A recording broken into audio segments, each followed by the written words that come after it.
Nordeste brasileiro tem um dos litorais mais extensos e ricos em recifes de corais. Porém, estudos e pesquisas realizados nos mares e praias nordestinas têm apontado para uma grande degradação marinha, principalmente no que se refere aos corais. Pesquisas acadêmicas, ações comunitárias e trabalhos de educação ambiental têm colaborado para minimizar a degradação marinha provocada pelo homem.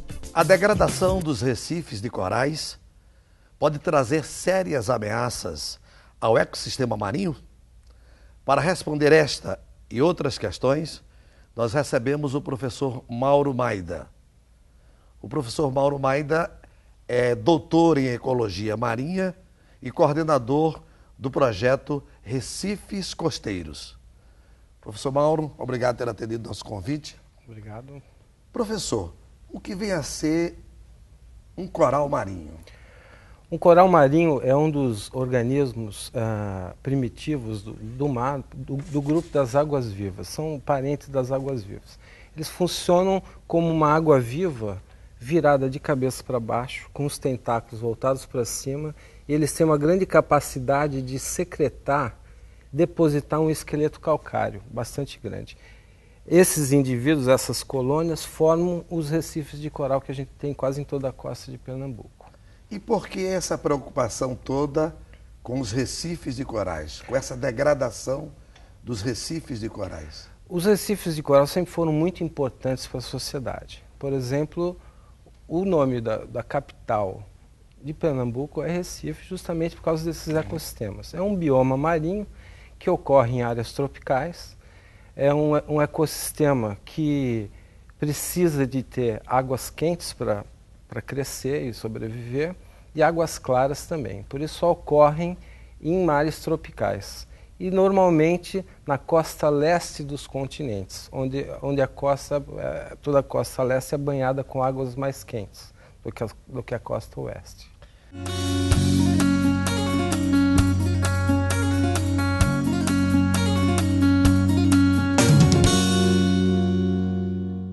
Assim, comparativamente, a gente poderia dizer que a gente tem a mesma preocupação com o que está embaixo do mar e com o que está acima do mar, no caso as florestas?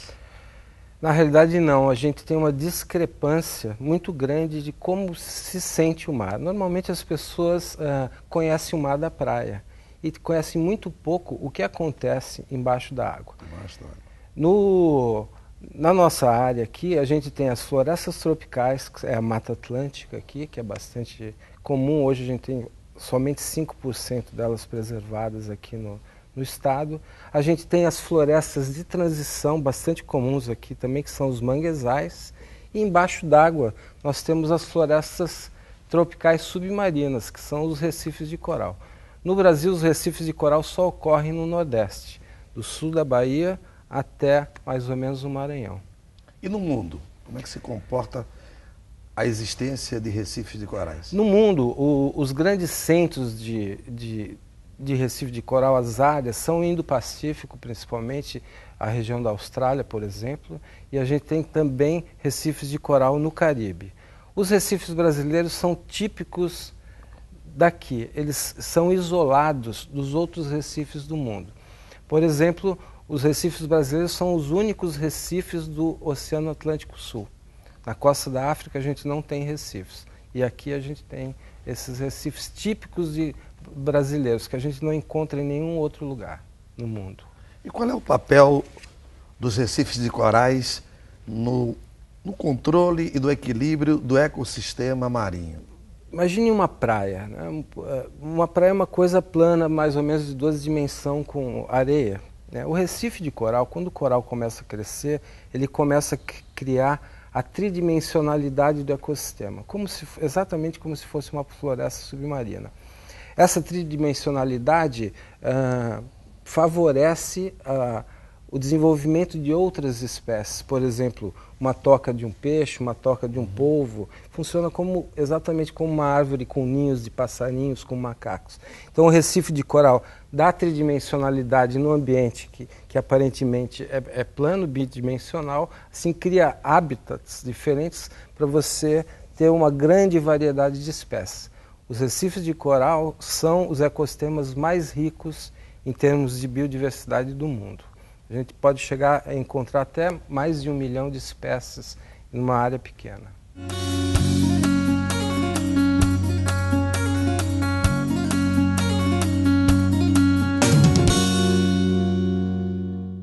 A gente pode estabelecer alguma relação entre essa degradação dos recifes de corais e os ataques de tubarão?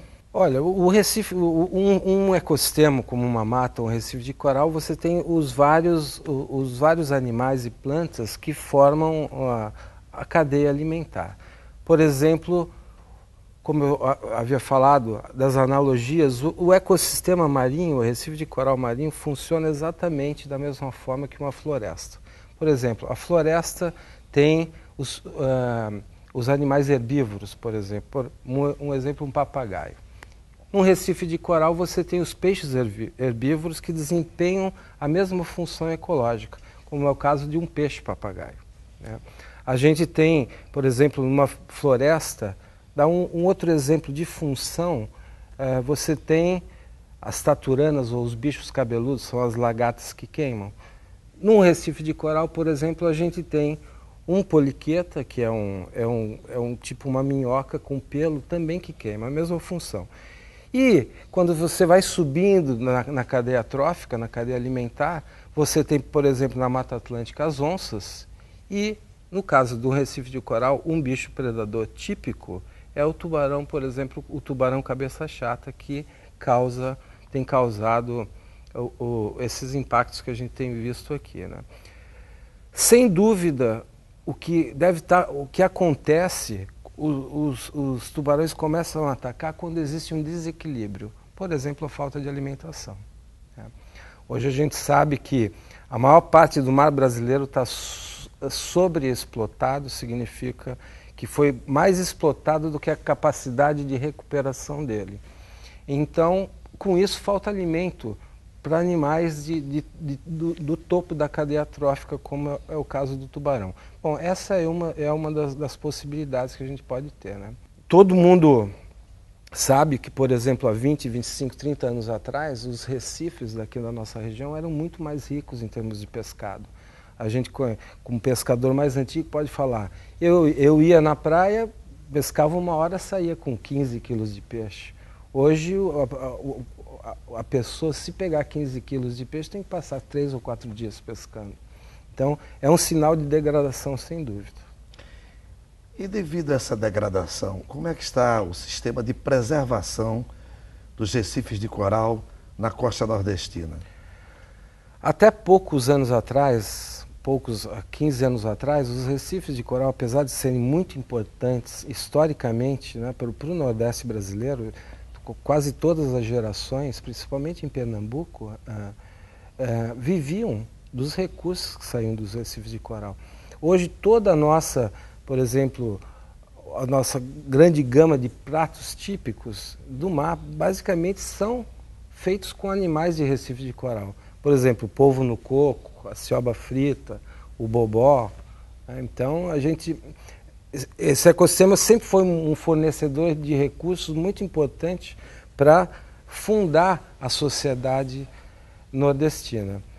Além disso, os recifes de coral são importantíssimos por causa das estruturas imensas que eles formam, estruturas de proteção da costa. Aqui na nossa região a gente tem uma maré de mais ou menos 2,5 metros de altura, né? Um poder muito grande de avanço sobre a terra de uma maré de 2,5 metros, e a costa é quase toda protegida por recifes de coral. Caso eles se degradem, esse paredão diminua, a gente vai ter uma influência muito maior do processo erosivo na costa, uma coisa que já está acontecendo.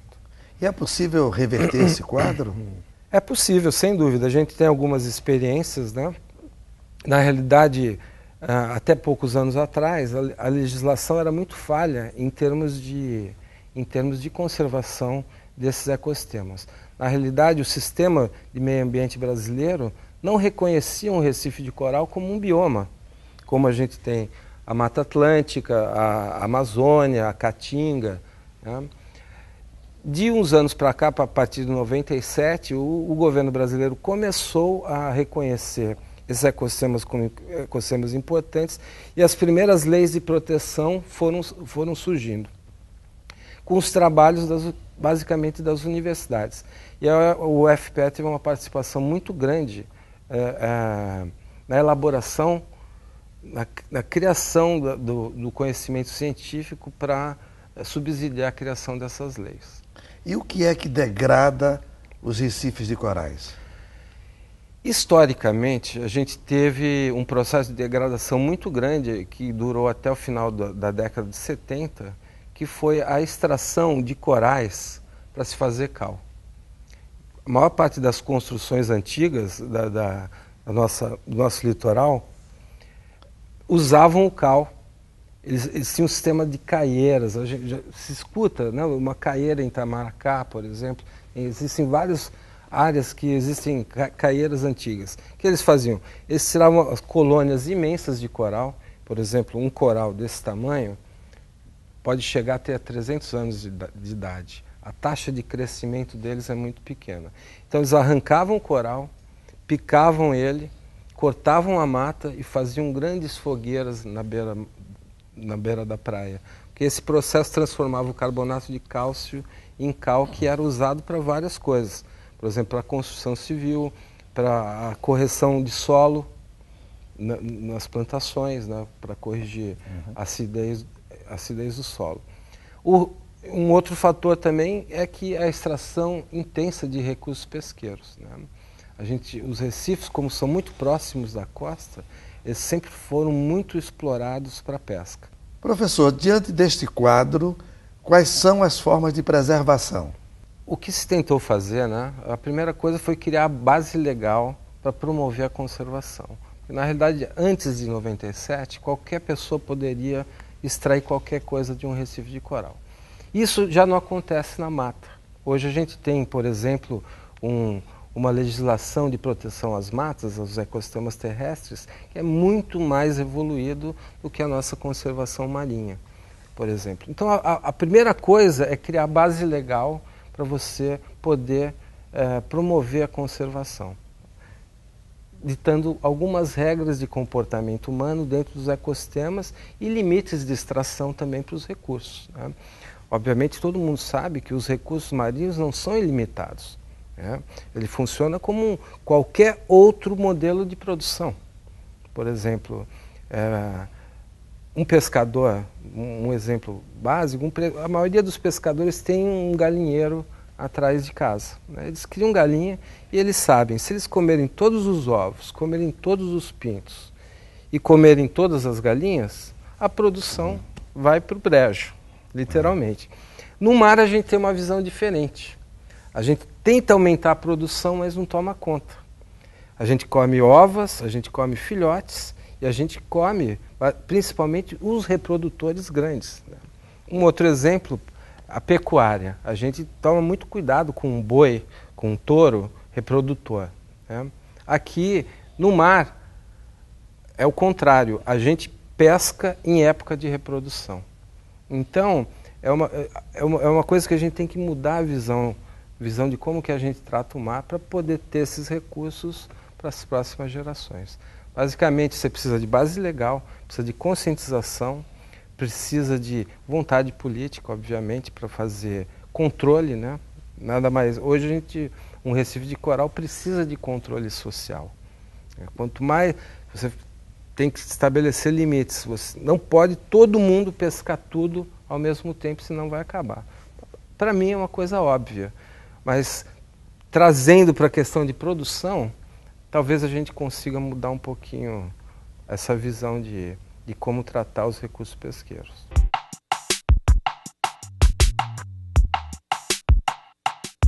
Como os corais se reproduzem? Os corais são animais e se reproduzem de forma sexuada, ou seja, através da liberação dos gametas, né? O gameta masculino, que é o espermatozoide, e o gameta feminino, que é o óvulo. Esses gametas são liberados, se encontram, né? Ocorre a fecundação e a formação da larva. Isso pode ocorrer em duas formas, né? As colônias podem produzir tanto os espermatozoides como os gametas, então nesse caso elas são hermafroditas, ou separadamente, uma colônia produz os espermatozoides e a outra os óvulos, e da mesma maneira eles se encontram na coluna d'água. Após esse encontro e essa fecundação se forma a larva. Essa larva permanece um tempo na coluna d'água, no plâncton, que a gente chama, até o momento dela sentar, ou seja, dela voltar para o fundo do mar, aonde ela senta e começa a construir seu esqueleto e formar a nova colônia do coral.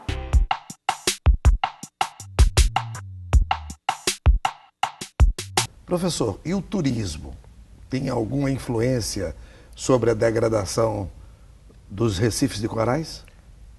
Sem dúvida, quando o turismo é desordenado e sem informação. Os corais, os recifes de coral, apesar de montarem estruturas rochosas bastante extensas, né, que protegem a costa, inclusive são um dos poucos ecossistemas do planeta que são vistos do espaço, por causa dessa capacidade grande de formar estruturas imensas, as maiores estruturas construídas por seres vivos no planeta.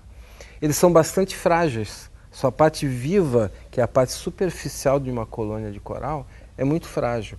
Então qualquer toque, qualquer pisão, uma vara de jangada, uma nadadeira, um arpão, pode causar uma morte local na colônia.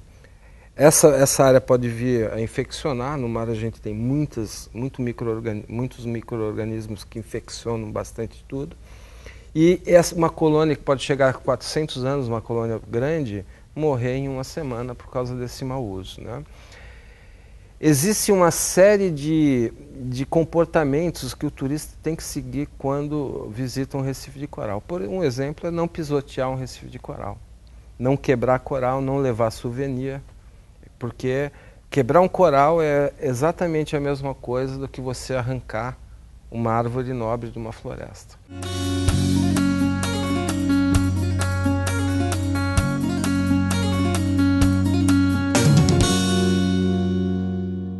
A impressão que eu tenho é que as pessoas têm assim uma noção equivocada de que ali é uma pedra, que não é alguma coisa viva, tá entendendo? Então, precisam ser esclarecidos. Mas veja bem, uma vez degradados, os recifes de corais têm recuperação? Sem dúvida, sem dúvida. Os processos podem, dependendo da espécie, né? No Brasil a gente tem 15 espécies de corais que formam essa floresta submarina. No caso da Austrália, por exemplo, no Indo-Pacífico a gente tem 500 espécies de corais. No Caribe, cerca de 60, 70 espécies. Os nossos recifes são pobres em termos de espécies, mas têm uma capacidade grande de formar esses ecossistemas. Dependendo da espécie, a taxa de recuperação deles pode ser muito lenta. Alguns estudos que foi feito no Departamento de Oceanografia com crescimento de coral, um coral típico daqui da região de Recife, mostrou que o coral cresce 2,3 milímetros por ano em média, em situações ideais. Então uma colônia de 1 metro é uma colônia muito antiga. Agora, algumas outras espécies, como é o caso de um hidrocoral bastante comum, conhecido aqui popularmente como tapitanga, o coral de fogo, que é um coral galhado, tem uma capacidade de crescimento rápido e recuperação rápida. Esses corais são importantíssimos porque servem de berçário para juvenis de várias espécies de peixes, lagosta, polvo, etc. As pessoas, bem ou mal, conhecem as ameaças às florestas, não é? E quanto ao ecossistema marinho, ao ambiente marinho, quais são as principais ameaças? Basicamente, a principal ameaça é a exploração, que quase não tem limite. Só para dar uma ideia, o Brasil possui 4.500.000 quilômetros quadrados de zona econômica exclusiva. 4.500.000 quilômetros quadrados de zona econômica exclusiva, que é o mar brasileiro. Somente 2.000 quilômetros do mar brasileiro é protegido contra a exploração. 99,95% de toda a nossa área marinha, não falo de Recife de Coral, falo de toda a área marinha, é passível de qualquer tipo de exploração. Só 2.000 quilômetros é protegido por lei. Um exemplo, Pernambuco, por exemplo, a gente tem, excluindo Fernando de Noronha, aproximadamente 187 quilômetros de costa. Somente 400 hectares de toda essa área é protegida contra a exploração. É a única área de proteção integral de recife de coral que a gente tem no estado, que é o experimento que a universidade desenvolve junto com o CPN em Tamandaré. E quanto a essas ameaças, há alguma espécie de monitoramento?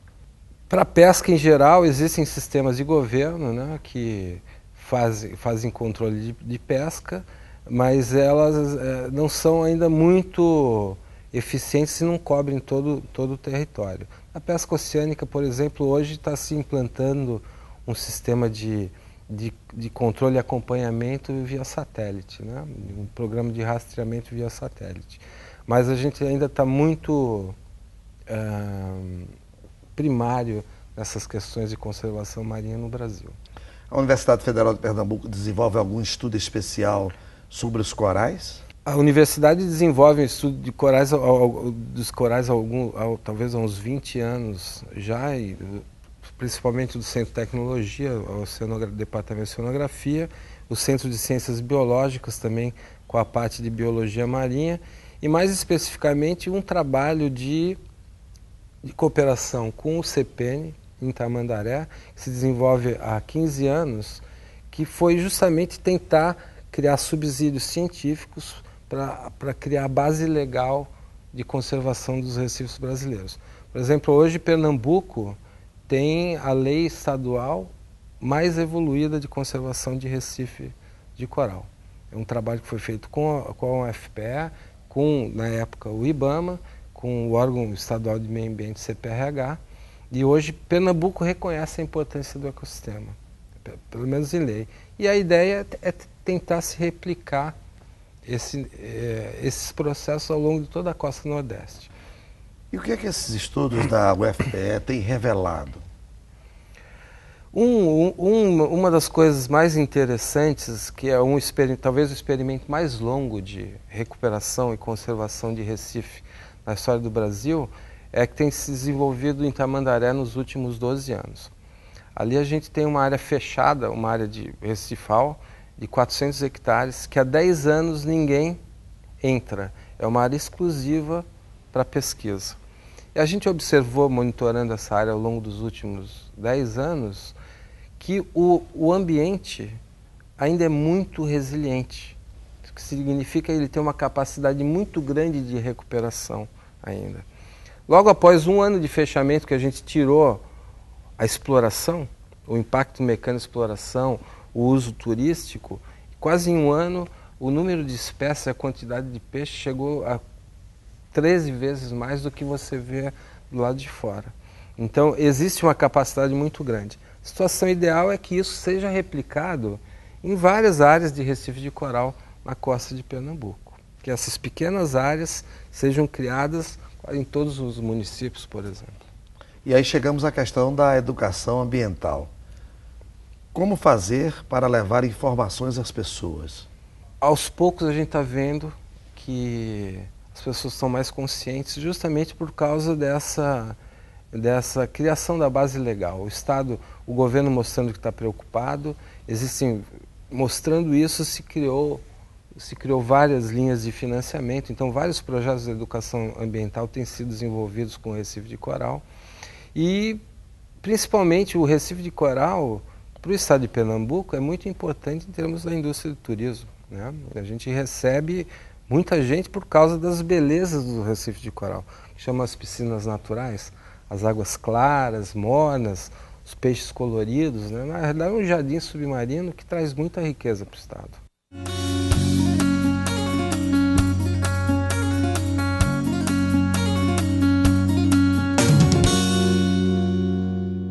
Quando a gente vai a Porto de Galinhas e outras praias da costa pernambucana e nordestina, a gente vê que o turismo é muito importante para os jangadeiros. E aí, como é que a gente concilia esse interesse com a preservação ambiental, principalmente dos corais? O experimento que a gente fez em Tamandaré, por exemplo, a gente conseguiu, de toda a área recifal, Tamandaré que tem 10 quilômetros de extensão, somente 10% da área é fechada para todos os tipos de exploração. O que a gente não pode deixar ocorrer é que toda a área seja explorada, né? A gente tem que, se quer usa um pedaço e deixa o outro pedaço quieto, porque esse pedaço vai garantir que exista recursos, filhotes, ovos para repovoar as outras áreas e manter o ambiente colorido. Áreas de preservação. Áreas de proteção integral, como é chamado no sistema brasileiro.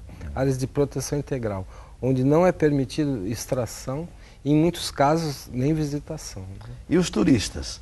Como torná-los mais conscientes em relação a esses problemas?